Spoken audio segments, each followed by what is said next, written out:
Bene data bakundwa b'umwami Yesu Kristo, mwese abakurikira izi nyigisho tubahaye ikaze mu biganiro bya Saveur Divine.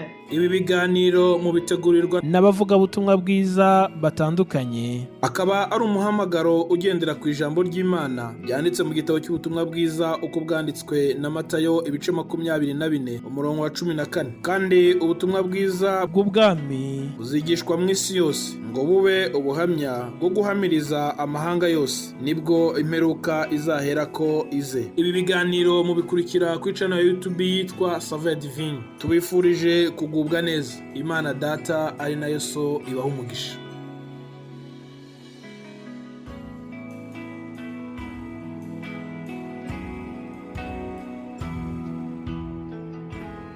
Ndabaramukije mwese abumviriza ijambo ry'Imana biciye mu kiganiro Saveur Divine. Amahoro, ubuntu, urukundo duhabwa n'Imana muri Kristo Yesu bibane namwe kandi bigwire. N'umugisha kongera kubana namwe kuri uno munsi mu ntumbero yo gusangira ijambo ry'Imana. Mwene So Kwizera Fabien. Ndashima umwami Yesu. Nkuko bisanzwe turi ku munsi wa gatanu turasozera kino cyumweru, hatoye tumaze indwi zibiri turiko turasangira ijambo ry'Imana. Iryo naryo rikaba ryari rifise teme ivuga ngo Imana ikorera igihe cyayo, cyangwa Imana isubiriza igihe cyayo. Reka dusomere rino jambo dusanga muri Samweli wa mbere igice ca mbere, turasoma ku murongo wa 20. Aravuga ngo igihe kiragera, Hana asama inda, abyara umwana w'umuhungu, amwita Samweli.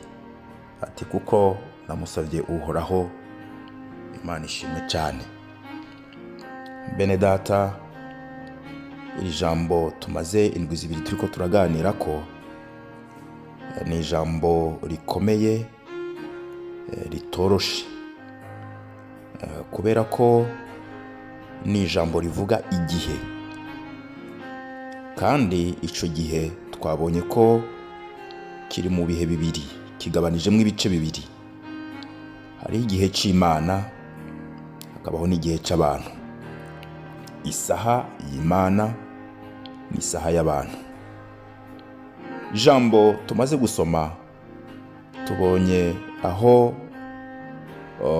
umuryango witwa Elukana yari afise abagore babiri, umwe yitwa Penina undi akitwa Hana. Hariho icyifuzo kinini cyari kihari ku ruhande rw'umugore umwe yitwa Hana. Bibiliya ntiyerekana imyaka yari amaze atarabyara, ariko biboneka ko cyari ikibazo gikomeye kuri uyu mukenyezi Hana, kuko usomye neza aya majambo muri kino igice cyose usanga iminsi yose canke imyaka yose Hana yarabanye na Elukana yari iminsi y'umubabaro, kuko yahora arira mukeba we akamushinyagurira amubwira ngo mbega usengera iki, ukorera Imana iki kandi idashobora kuguha umwana. Bene data, urugendo twatanguye rudukura mu isi rutujana mu ijuru kwa Data tuzobihe bidashira, n'urugendo w'intambara w'ibibazo, urugendo bisaba ko turutabagwamo n'Imana. Nico gituma ibyo dukena byose tukiri mu isi igihe gito tuhamara. Ibyo dukena byose n'ivyo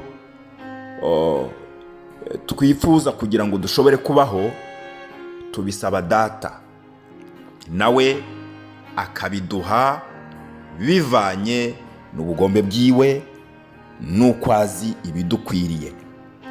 Ahari intambara ikomeye naha ni mu gihe Imana iba itaraduha ibyo dukena, cyangwa mu gihe Imana iba iriko iritegura kuduhereza ibyo dukenera. Aha hantu niho haza rino jambo ngo igihe. Imana ikorera igihe cyayo, yishurira igihe cyayo, itabarira igihe cyayo, atari igihe cy'umuntu.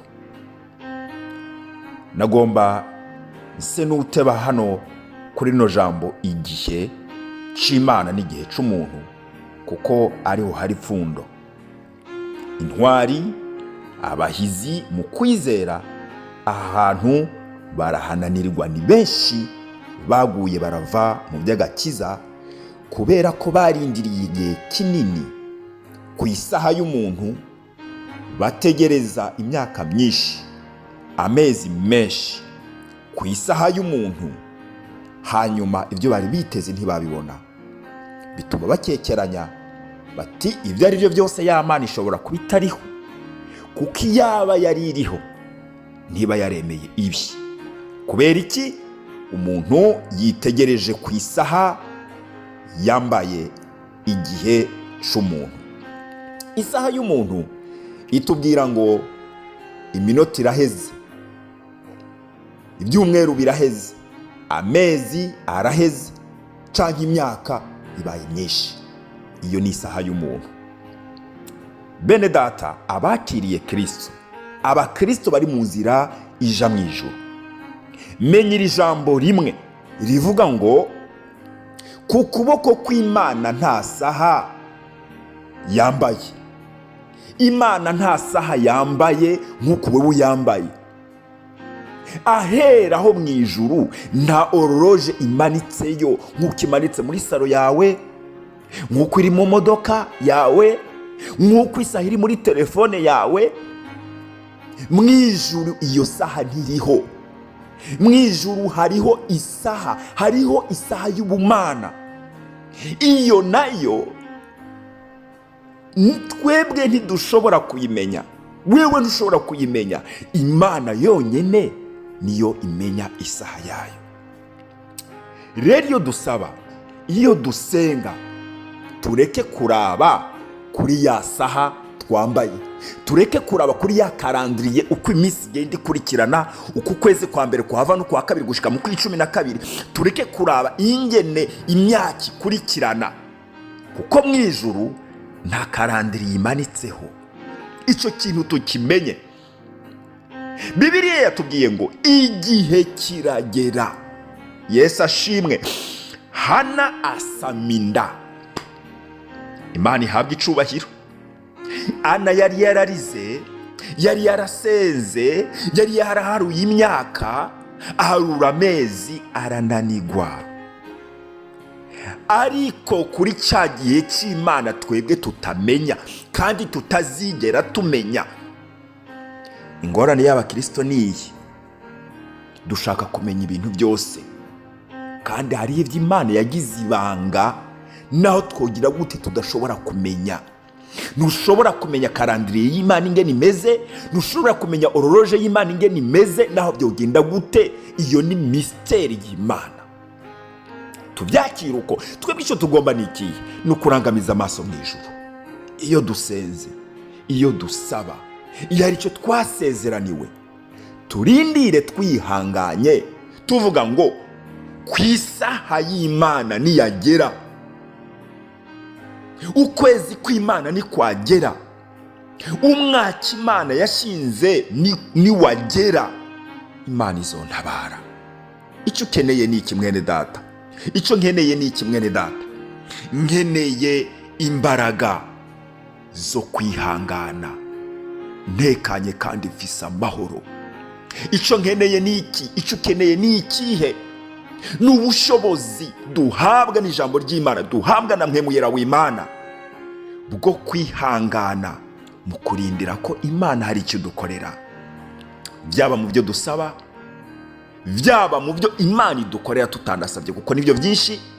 Byose tukabirindira tumenya ngo Data wo mu ijuru azi neza ibidukwiye, abiduhera igihe. Hacerega umuntu kuko niwe yambaye isaha. amasaha yiruka ku muntu kuko umuntu niwe yambaye isaha ku kuboko. Imana ntiyigera ikererwa n'umunsi n'umwe kuko nta saha yambaye. Imana ntikererwa bene data, kirazira. Kandi Imana ntizi imbere y'igihe kuko nta saha yambaye. Ibyo Imana ikora byose nigera ibitunganya, ibitunganiriza igihe nyaco kandi igihe cyayo. Bene data, menya ko aya masaha twambaye atari yo masaha y'Imana. Reka kuraba ngo umwaka wa mbere, umwaka wa kabiri, umwaka wa gatatu. Rangamiza mu ijuru. Icyo Imana ikubwira ni ukwihangana maze ukarindira icyo Imana iri bugukorere. Yesu abahezagire. Ndabifurije weekend nziza mu mwami wacu Yesu Kristo. Amen.